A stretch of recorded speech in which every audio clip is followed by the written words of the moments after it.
Coba bayangkan jamaah. Dalam hadis riwayat Al-Imam Tirmidzi disebutkan Nabi itu terkadang di sepertiga akhir malam mengetok pintu rumah Ali bin Abi Thalib dan Fatimah. Ali siapanya Nabi? Hah? Menantu sekaligus sepupu.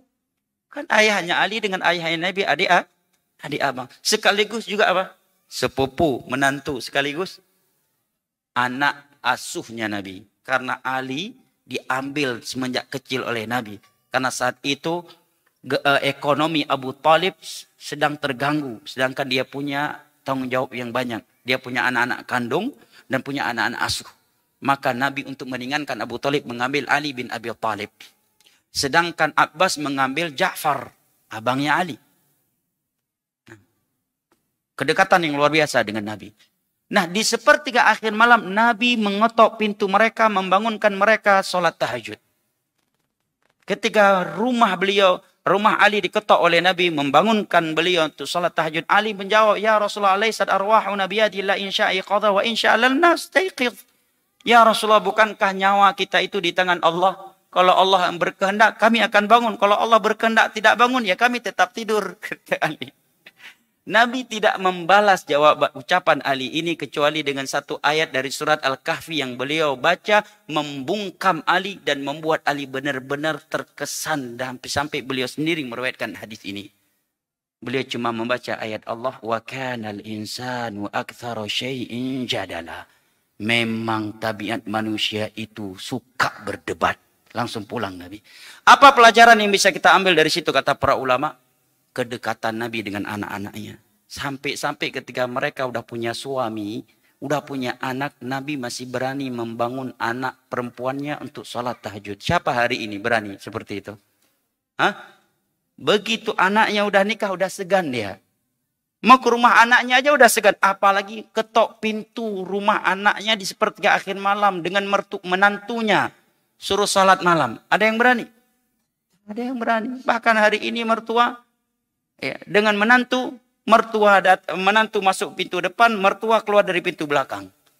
Nggak berani berpapasan dengan menantunya. Demikian juga dengan anaknya.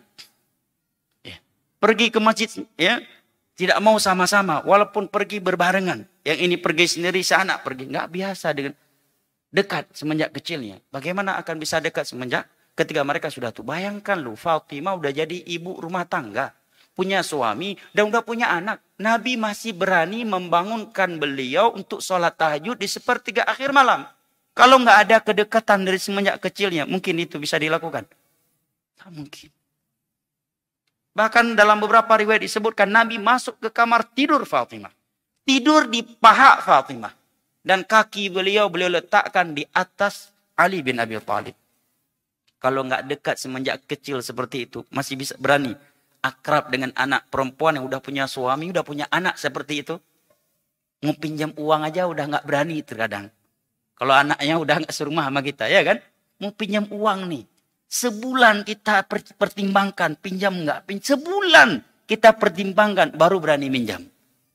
Kenapa? Karena tidak ada keakraban dengan anaknya.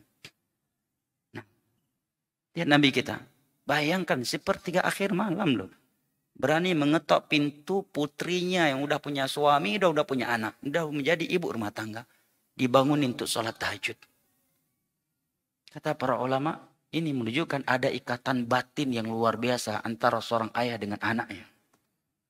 Dan kalau sudah terbiasa dengan kekerasan semenjak kecilnya, itu nggak mungkin terciptakan. Hanya dengan masalah-masalah kecil kita ya marah-marah, kita jewer, biasa dengan kekerasan, suka dengan main tangan. Nggak mungkin ikatan batin itu terciptakan di antara kedua orang tua dengan anak-anaknya.